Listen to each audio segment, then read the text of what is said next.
खबरों में आगे बढ़ेंगे। एमपी बोर्ड परीक्षा पेपर लीक की अफवाहों पर रोक, फर्जी प्रश्न पत्रों को लेकर साइबर पुलिस की एडवाइजरी, आर्थिक धोखाधड़ी करने वाले जालसाज से सावधान रहें, केवल केंद्र पर ही पेपर मिलेगा, यह एमपी बोर्ड की ओर से कहा गया है। तो देखिए, मध्य प्रदेश बोर्ड परीक्षाओं के बीच सोशल मीडिया पर फर्जी प्रश्न पत्र और पेपर लीक की खबरों ने अभिभावकों और छात्रों की चिंता बढ़ा दी है।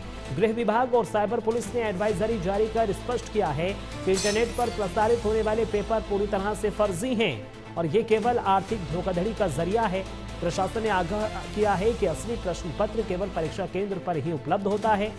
ऐसे जालसाजों के झांसे में न आए और संदिग्ध गतिविधि दिखने पर तुरंत पुलिस को सूचित करें।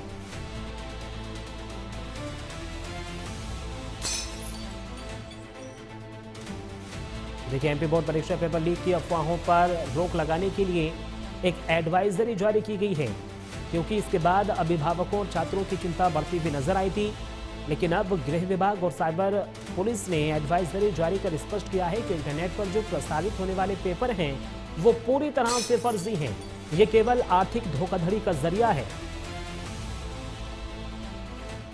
सत्येंद्र सिंह भदौरिया हमारे संवाददाता ज्यादा जानकारी के लिए लाइव जुड़ रहे हैं। सत्येंद्र, जिस तरीके से ये फर्जी तरीके से कहा जा रहा है कि इंटरनेट पर पेपर वायरल हो रहा है, लेकिन अब एडवाइजरी जारी की गई है, क्या इसमें किसी छात्र को ठगा गया है या फिर अभी नहीं, उससे पहले ही एक्टिव गृह विभाग और साइबर पुलिस हो गई है?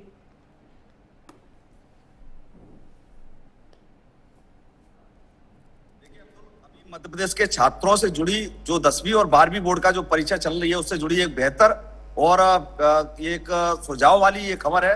जो मध्य प्रदेश का होम डिपार्टमेंट है और साइबर जो हेडक्वार्टर है, उन्होंने ये जो बच्चों से ठगी होने से पहले ही एक एडवाइजरी जारी की है। चूंकि अमूमन देखा जाता है हर साल जो ठग गिरोह है वो गैस पेपर के नाम पे, यानी कि अपनी परीक्षा में ये प्रश्न पत्र आने वाले हैं, ये प्रश्न पत्र आएंगे और पेपर लीक जैसी कई घटनाओं को अंजाम देते हैं। ऐसे में जो पेरेंट्स रहते हैं बच्चों के, वो बच्चों के अच्छे नंबर लाने के लिए और बच्चों को जो बच्चे कई ऐसे रहते हैं जो कमजोर रहते हैं, वो इस लालच में फंस जाते हैं और ठगी का शिकार हो जाते हैं।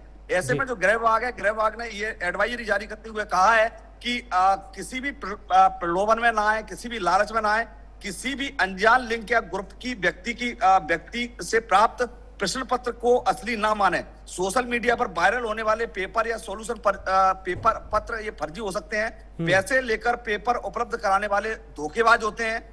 ऐसे मामलों में शामिल होना कानूनन अपराध है। इस तरह की एडवाइजरी जारी करते हुए गृह विभाग और साइबर हेडक्वार्टर ने कहा है कि इन चीजों से बचे। चूंकि बच्चे इस समय कई जो बच्चे हैं 10वीं और 12वीं ये मध्य प्रदेश बोर्ड की परीक्षा यहाँ मध्य प्रदेश में शुरू हो चुकी हैं। ऐसे में ये ठग गिरोह सक्रिय हो चुके हैं। तो ऐसे में ये जो गृह विभाग और मध्य प्रदेश जो साइबर विभाग है, उन्होंने ये एडवाइजरी जारी की है कि कोई इस झांसे में ना आए और मोटी रकम ठगी का शिकार ना हो। अब देखने वाली ये बात होगी कि ये बच्चों पर कितना असर करती है और पेरेंट्स पर कितनी असरदायक होती है। लेकिन खबर हम इसीलिए दिखा रहे हैं, खबर इसीलिए लोगों तक पहुंचा रहे हैं। हमारा उद्देश्य भी यही है कि बच्चे किसी भी लोभ लालच में ना फंसे।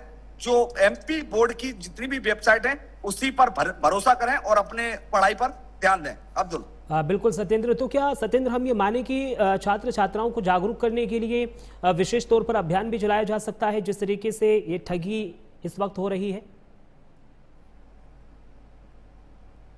देखिए अब्दुल, जिस तरह से ये एडवाइजरी जारी की गई है होम डिपार्टमेंट के द्वारा और साइबर हेडक्वार्टर के द्वारा, उससे यही अंदाजा लगाया जा सकता है कि कहीं ना कहीं पुलिस और हेडक्वार्टर के पास में या पुलिस विभाग के पास में जो साइबर हेडक्वार्टर है उनके पास में इस तरह की कई शिकायतें पहुंची होंगी। चूंकि परीक्षा ये एमपी बोर्ड परीक्षा नहीं, जब कोई भी पुलिस आरक्षक भर्ती परीक्षा हो या ऐसी कोई परीक्षा हो, ठग गिरोह ऑटोमेटिक सक्रिय होता है और लोगों से ठगी करना शुरू कर देता है। ठग पुलिस से एक कदम आगे रहता है, तो उससे पहले ही पुलिस ने ये एडवाइजरी जारी कर दी है। चूंकि अभी बच्चों के भविष्य से जुड़ी ये चीज है और बच्चों के भविष्य से जुड़ी कहानी है, इसको लेकर साइबर हेडक्वार्टर ने ये एडवाइजरी जारी की है। साफ कहा है कि आप किसी भी तरह के प्रलोभन में ना आए और बच्चों के जो पेपर प्रश्न पत्र हैं वो एमपी बोर्ड जो आपका बोर्ड है मध्य प्रदेश बोर्ड, उसी पर भरोसा करें। उसी का जो पेपर है आप पढ़ाई पर ध्यान दें और जो प्रश्न पत्र आने वाले हैं वो आपको पेपर जो मिलेगा आपको वही मिलेगा। इसके अलावा आपको किसी भी तरह का पेपर लीक हो या पेपर प्रश्न पत्र हो, किसी तरह को आपको ये ठगों के द्वारा जारी की गई सूचना है। इसलिए किसी भी लिंक को ना खोलें और किसी भी वेबसाइट पर